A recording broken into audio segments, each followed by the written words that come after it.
In a supermarket in central China, a price tag for a women's vest does something most retailers avoid.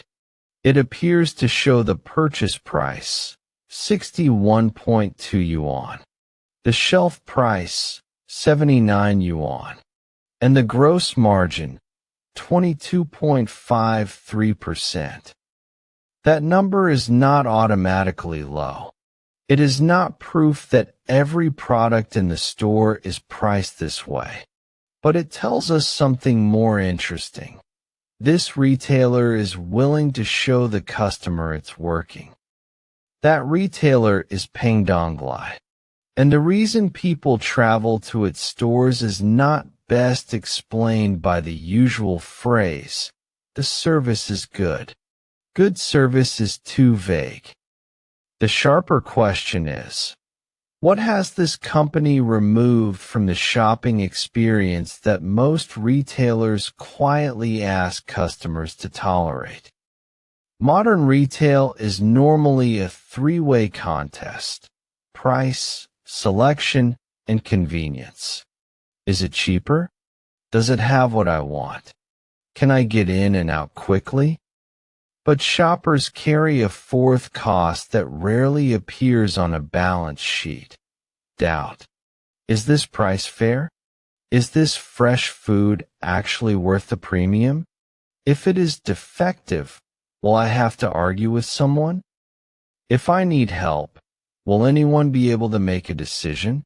Pangdonglai's model, at least in the supplied footage, is built around cutting that cost of doubt. Start with the price tag.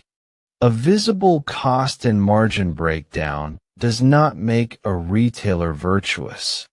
A 22.53% margin is not a moral score. It is a commercial number on one product at one moment. What matters is the signal.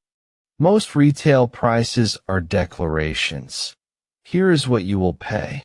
This is closer to an explanation. Here is how this price was assembled. That changes the relationship. The customer no longer has to guess whether the store is hiding an absurd markup. The retailer is placing a constraint on its own story. Once you show the arithmetic, you can be judged by it. The second difference is what happens after the purchase. The source video shows return information and a customer contact route. The important idea is not an empty promise of no questions asked. Retail policies always have categories, conditions, and exceptions. The important idea is whether the customer encounters a process designed to end the problem or a process designed to wear the customer down.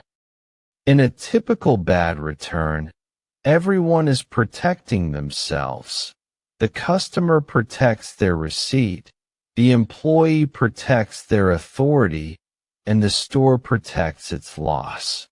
Nobody owns the solution. Pangdonglai's visible promise is that someone should own the next step. A contact route on the wall may look small.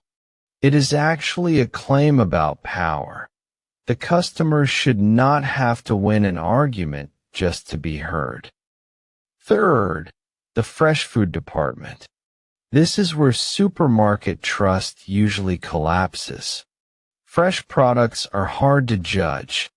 A peach can look perfect and taste flat.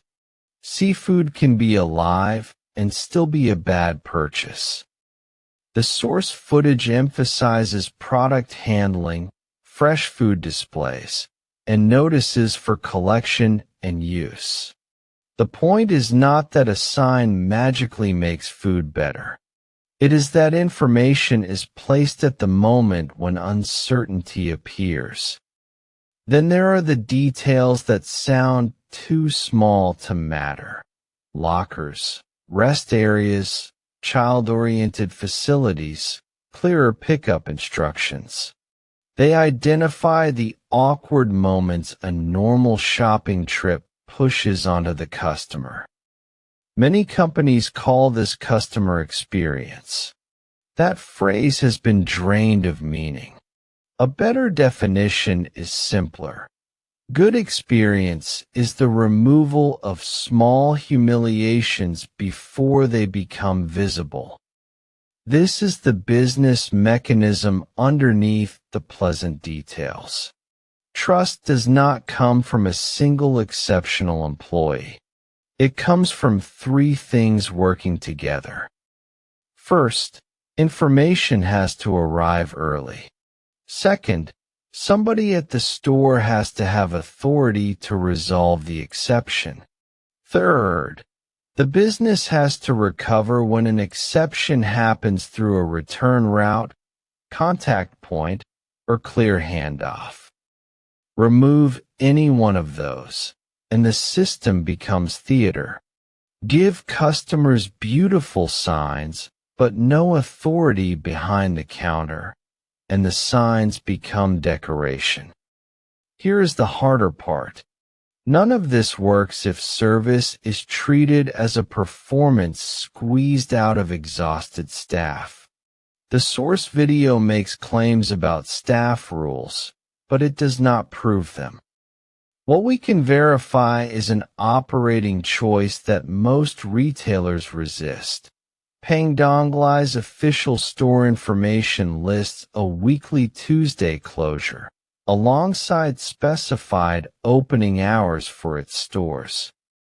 Closing regularly is not charity. It is a decision to accept less selling time in exchange for a different operating rhythm that may support recovery, maintenance, training, and consistency. But we cannot measure that from a store tour. Now, there is an easy mistake here. We can turn Pangdonglai into a morality play, one enlightened retailer, surrounded by bad ones. That is not an explanation. The model has costs.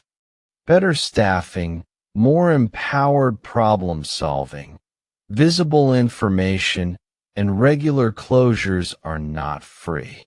A retailer with dense local presence and a strong reputation may make those costs work in ways a nationwide chain cannot. And transparency is not a substitute for judgment. One transparent tag does not prove every price is fair. A customer-friendly return route does not mean every dispute disappears. That is why the 22.53% label matters. It is not a lesson in how much profit a supermarket should make. It is a demonstration that a retailer can choose to expose one part of the relationship normally kept hidden. Pangdonglai's real product may not be a vest, a fish, or a discounted snack. It may be something rarer in retail, fewer reasons for the customer to distrust the next step. And that is a much tougher thing to scale than a promotion. Follow me, and I will take you inside the real story of China.